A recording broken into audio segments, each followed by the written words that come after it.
Hello, what's up guys? Nandito na naman si Mr. Bean TV. Pag-uusapan lang natin itong pagkikita ni President Bongbong Marcos at saka President ng China. At Presidente rin ng Peru, nakipag-meet din si President BBM sa naganap na APEC Summit doon sa San Francisco, USA. So bago natin umpisahan, intro muna tayo.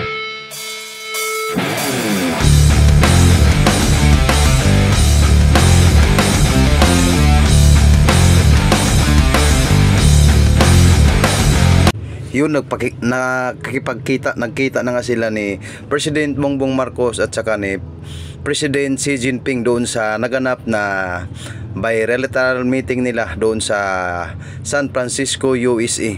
Ang ganda nga ng pagkikita nila, nakangiti si President Bongbong Marcos at saka si President Xi Jinping.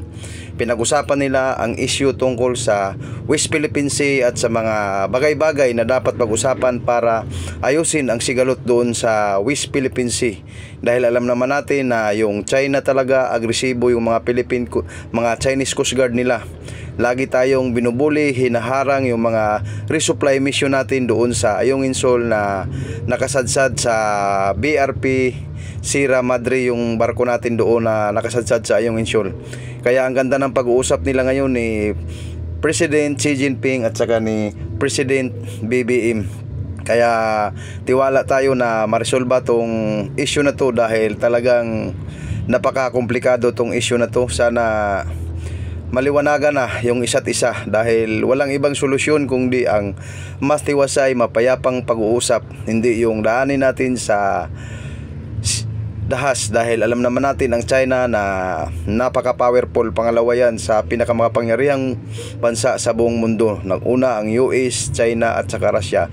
Sa kabilang balita naman tayo mga idol, President ng Peru, nag-meet rin sila ni President BBM sa naganap na bilateral meeting nila doon sa San Francisco, USA pa rin. Sinabay na ni Pangulong Bongbong Marcos yung usapan nila tungkol sa turismo, pagpapaunlad ng ekonomiya ng Pilipinas. Kaya ang ganda rin ng pagkikita nila ni President ng Peru.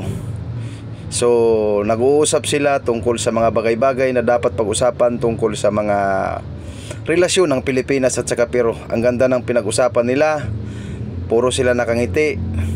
Nagulat nga po yung Presidente ng Peru na sinabi ni PBBM na matagal ng ugnayan ng Peru at Pilipinas, kailangan talagang pagtibayin para sa kaibuti ng magkabilang panig na bansa. So yun lang muna ang topic natin ito. Lagi kong sinasabi, huwag kalimutan mag-subscribe, hit notification bell para ma-notify kayo sa mga preskong balita na katulad nito. So hanggang dito na lang, maraming salamat po.